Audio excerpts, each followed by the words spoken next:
Voltamos para o terceiro e último bloco do programa Polêmica. Para você que está ligando a TV agora, nós estamos aqui com o deputado eleito pelo Partido da República, Bruno Dauaire. Bruno, deixei aquela pergunta até para deixar o telespectador, né, tomar uma aguinha e tal, mas voltou rápido para... Estamos falando da questão de verba, da importância disso, e é uma pergunta que não poderia deixar de ser feita. Você tem histórico de família política, teve um apoio muito forte aqui do Vladimir, que já foi entrevistado aqui, se não me engano, 2 vezes. Volto a pergunta para você, sua campanha é uma campanha milionária, uma campanha de médio orçamento ou uma campanha pé no chão? Olha, pelo perfil da nossa campanha, né, quem pôde acompanhar percebeu o quanto a gente teve nas ruas, né? A nossa campanha foi muito pé no chão, né? Até porque era uma campanha nova, né, uma campanha com um perfil diferenciado de todas as outras.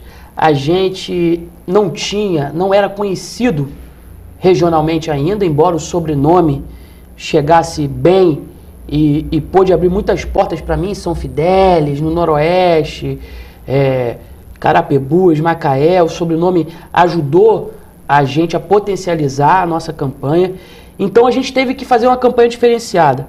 A gente teve que ir para as ruas, a gente teve que cumprimentar, a gente teve que bater de casa em casa para que o nosso nome pudesse ser conhecido e as nossas propostas também. Então a nossa campanha teve esse perfil. Quem pôde me acompanhar viu que a gente fazia caminhada de 8 às 10, de 10 a meio-dia, caminhada de 2 às 4, final de noite, 3, 4 reuniões por noite. A nossa campanha foi uma campanha muito pé no chão. Agora, então, só para fechar a pergunta, de 0 a 10, em termos de valores, qual a nota que você dá para a sua campanha? Eu daria 4, abaixo da média. Uma campanha bem modesta. Bem modesta. E na sua opinião agora com relação a outras questões que são importantes, é bom ouvir você que está no seu primeiro mandato. Vamos falar um pouquinho sobre a questão dos trabalhos feitos pela Justiça Eleitoral. Você acha que a Justiça Eleitoral, por mais que ela enfrente todo esse problema de estrutura, principalmente de mão de obra, né, conseguiu equilibrar com os mecanismos hoje do celular, das câmeras? Você acha que houve uma fiscalização boa? Você acha que o pleito foi mais equilibrado? Você acha ainda que a compra de voto e a boca de urna ainda atrapalhou a eleição de algumas pessoas? Olha, eu parabenizo a Justiça Eleitoral pelo trabalho. Eu acho que, como você falou com muita propriedade, ainda falta estrutura e independência para que a Justiça Eleitoral possa atuar. Independência que eu digo para que ela possa... Está em mais lugares ao mesmo tempo. Pois é, porque a gente viu o empenho, viu o trabalho dos funcionários da Justiça Eleitoral, né? Então eu parabenizo o trabalho deles, sei que deram o máximo para poder equilibrar. Mas infelizmente o Bruno Dauaire, a opinião minha, eu acho que foi uma campanha muito desproporcional, né? Muito desproporcional a nível estadual. Como né? assim? A máquina do Estado, o poderio, isso fez com que desequilibrasse um pouco o pleito, né? Você acha que a máquina influenciou? Influenciou demais, influenciou demais.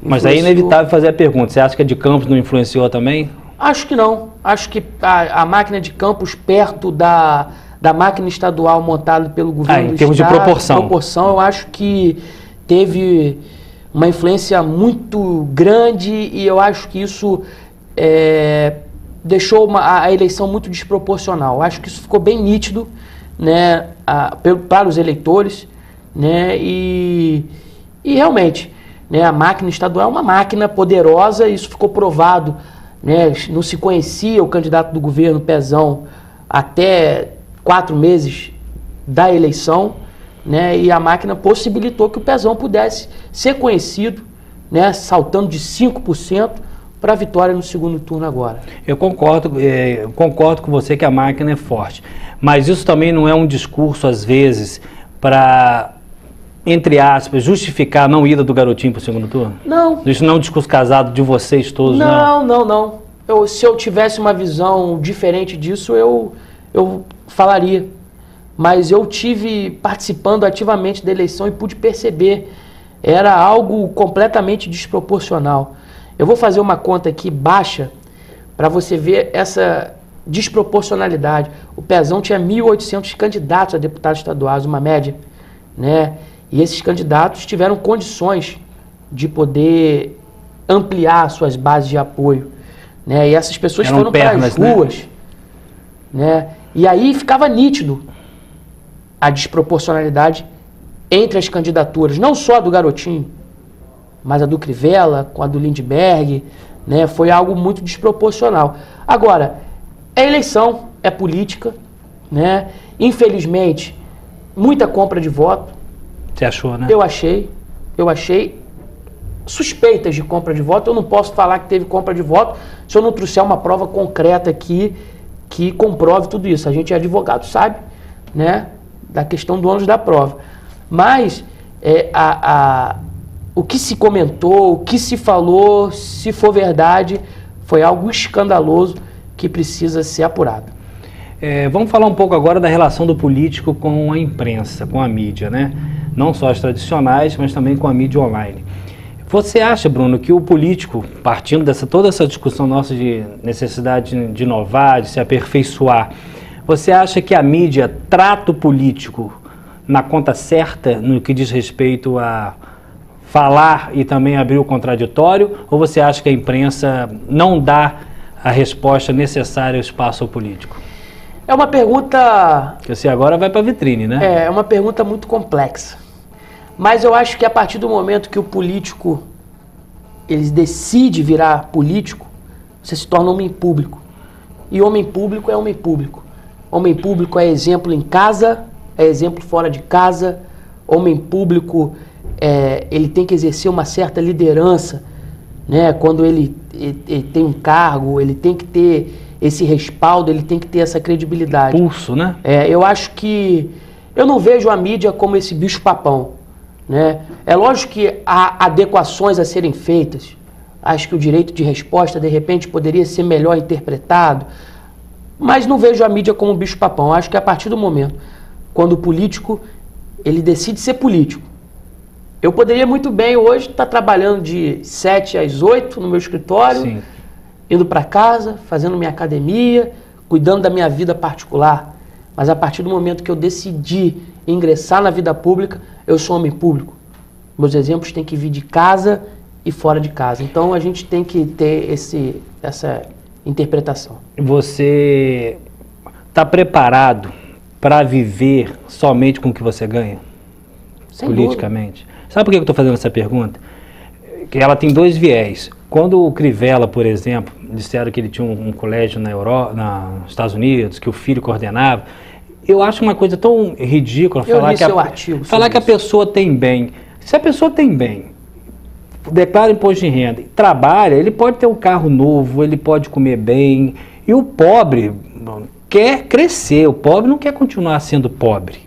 Não sei se você concorda comigo. Eu li seu artigo sobre isso. Está entendendo a colocação? Então eu estou falando assim, está na hora do político reconhecer o que ele é também como pessoa. Ele não precisa ter máscara. Exatamente. Como é que você vê essa situação?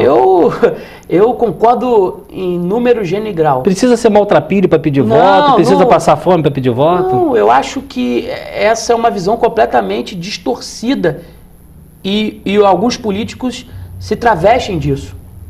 Eu acho completamente terrível. Completamente terrível. O que me motivou a me candidatar não foi jamais pelo salário. De repente eu estaria hoje ganhando mais, exercendo a minha profissão do que como político. Eu tenho certeza disso. Tá? Então isso não me motivou. O que me motivou foi ser esse instrumento de mudança. Essa ponte. Essa ponte para que a gente possa discutir. Que a gente possa plantar a nossa sementinha lá e daqui a 5, 10, 15, 20 anos a gente olhar para trás e falar, olha, aquela sementinha ali eu plantei. Não dá para fazer tudo, não dá para resolver tudo, a gente sabe disso, mas a gente fica orgulhoso quando a gente planta uma sementinha lá na frente, essa sementinha germina. Eu acho que político, ele tem que ser político, ser verdadeiro, né? Não adianta a gente se travestir porque eu não... Como você disse no seu artigo muito bem, tem gente que, né, precisa não... Muda, né? Não pode, porque aí você já passa, aquele que consegue enxergar essa mudança, você já passa a ter até uma... É porque fica parecendo que quando você vai a uma determinada localidade carente, nós temos milhões por aí, que você não vai visando fazer com que aquela pessoa saia do atoleiro. Parece que há, para alguns políticos, a necessidade de manter uma certa miséria, porque se aquela miséria acabar, ele também acaba. Fica uma sensação constrangedora. Sem dúvida, sem dúvida. Eu acho assim, o político ele precisa ser verdadeiro. Isso. Verdadeiro. O que ele é? Se ele é um cara de posses, Ele é de posse. ele é de posse. Isso não vai influenciar a maneira dele tratar o cidadão que não tem a posse. Ele só não pode ser um cara soberbo, prepotente. Você pode ter doutorado e mestrado e não dar um bom dia ao porteiro, né? Pois é. Isso é uma questão de ética e de educação. Exato. O exemplo vem de casa. Então, às vezes pode ter uma pessoa muito simples, humilde, como eu conheci e conheço diariamente pessoas de uma simplicidade que você olha... E de grandes ensinamentos. Exato. Então, eu acho que por isso tem que ser verdadeiro, ser o que é. Porque aí ele vai ter, né, capitaneado junto a ele os segmentos que ele agrada. Na essência e não nesse rótulo. Vamos só para aproveitar que é o último bloco. Religião. Você tem religião? Sou católico. Você é católico. Como que você vê a questão da religião na política? Eu falo isso pelo seguinte, os debates presidenciais principalmente. Um monte de fila em hospital, salário baixo, um monte de problema, está todo mundo discutindo quem é gay e quem não é gay, se o evangélico é melhor do que o católico, se o católico é melhor que o evangélico, se o adultério é isso, se o aborto é aquilo. Não está acontecendo um negócio estranho, estão começando a entrar em questões muito privadas e deixando as públicas necessárias de lado? Sem dúvida. E esse fator foi um fator preocupante nessa eleição. Até a nível de Estado a gente teve, né, uma campanha aqui, eu particularmente achei muito agressiva. Porque amanhã é com uma religião, Sim. Amanhã é com uma igreja, amanhã é com a sua religião, amanhã é com a minha. Com a sexualidade de A, de B. Amanhã, eu acho que as discussões, isso não pode ser discutido. Religião, futebol, né? Eu acho que isso não pode fazer parte da política. Cada um porque tem a sexualidade não muda, a religião não vai atrapalhar. Cada um tem o livre-arbítrio de cultuar o Deus que quer. Cada um tem a fé que quer, cada um cultua a religião que quer. Eu acho que as religiões têm um papel importantíssimo na sociedade, né? Seja a religião evangélica, a qual eu me relaciono muito bem, tenho vários amigos pastores, acho importantíssimo os vários trabalhos que a religião evangélica ela faz, seja até dentro dos presídios, né? Me dou super bem. Eu acho que isso não pode virar um debate político. Política é para se discutir o que você falou: educação, saúde, corrupção, proposta, projeto. Eu acho que está faltando essa discussão. Agora, e o falso religioso? Nós sabemos que no Brasil, se você observar aí, tem gente pegando bandeira da família tradicional e o outro pega a bandeira da liberdade da família. Você vê, por exemplo, que vai trabalhar o federal que se elegeu agora, o Jair Bolsonaro, né? Do lado nós temos aquele menino, Jean Willis, com bandeiras diferentes. Só que eu tenho a impressão, eu não sei se esse, o da família tradicional, é tão tradicional e o outro é tão libertário. Será que essas bandeiras, quando são pegas, descobriram que essa bandeira dá polêmica e aí se abraçam a bandeira e às vezes você entra numa religião, nem é pela religião, mas de olho naquele eleitorado? Como é que você vê esse falso missionário? Tomara que não. Tomara que não. Desses exemplos, não que sejam eles, mas do falso missionário. Aqui vai ser candidato, eu vou. Peraí, deixa eu procurar uma igreja. Terrível. Terrível. E nós sabemos que tem. Tem, mas é terrível, né? É terrível você querer, vou virar político, vou segmentar meus votos, vou virar... Poxa, isso é terrível. Agora, eu achei engraçado nessa eleição, você falou do Bolsonaro. Eu sou amigo do filho do Bolsonaro, do Flávio. E foi eleito também, não foi? Flávio. Flávio estudou comigo na faculdade, é uma pessoa super agradável. Tem ele esse radical todo? Não é esse radical todo. Não é homofóbico? Mas tem uma posição bem consolidada. Mas não é homofóbico? Não, de maneira alguma. Mas eu achei engraçado que, de um lado, né, teve aí o pessoal com o Marcelo Freixo, Sim, que tem uma política mais né, de libertária, uma política mais esquerdista, sendo mais votado do Estado do Rio. Por outro lado, um direitista radical, exatamente, né, exatamente, sendo mais votado do Estado do Rio. O Estado do Rio é Mas aí é preocupação. Os dois votados, eu acho ótimo, que mostra que você tem divisões. Agora, radicalismo e liberdade demais. Será que nós estamos também voltando ao Estado dividido? Pois é, essa esse radicalismo uma grande preocupação, aí? mas o Estado do Rio ele é sui generis. Mas você não é homofóbico, né? De maneira alguma. Como é que você interpreta essas famílias recompostas, você que é advogado também, essa liberdade social, casamento civil entre pessoas homossexuais? Eu acho que o ordenamento jurídico, a Constituição não pode desproteger qualquer tipo de relação jurídica. Não pode. Se ela é de homossexual, se ela é de homem e mulher, seja qual for. Eu acho que a nossa Constituição, o ordenamento jurídico não pode desproteger esse tipo de relação, esquecer que esse tipo de relação existe por algum dogma ou por qualquer outra coisa. Eu acho que tem que haver essa proteção. São cidadãos, são pessoas que precisam ter esse respaldo jurídico da nossa Constituição. Você, como futuro legislador, né, que uma das funções suas vai ser legislar e a outra fiscalizar o executivo, são as duas maiores funções. Vai conseguir diferenciar, conseguir dividir você, católico, de você, de leis que possam trabalhar para o coletivo? Eu falo isso pelo seguinte, não você, mas muitos políticos são eleitos por segmentos religiosos.